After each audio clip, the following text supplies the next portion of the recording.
మూలుగుతున్నా, గుచ్చబడుతున్నా, తలదించుకొని బ్రతుకుతున్నా, నన్ను కదలనివ్వట్లే ఈ పరిస్థితులు. ఒక దినం కాదు, 2 దినాలు కాదు, గత కాలంగా కొన్ని దినాలుగా నేనున్న స్థితిలో నా కృప నీకు చాలునన్నావు కదా.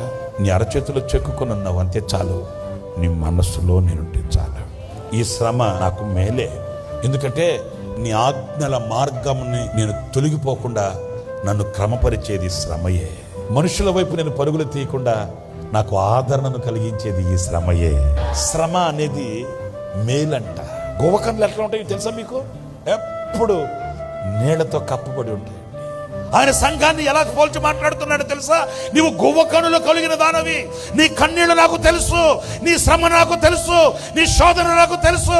నీవు భయపడవద్దు. లోకస్తుల వల్ల కలిగే ఆ శోధనకి, ఆ శ్రమకి భయపడకు. నీ నిందయు నీ శ్రమయు నాకు తెలుసు. తలుపు నీ ఎదుటి తీసి ఉంచి ఉన్నాను, ఎవడు దాన్ని వేయలేడు.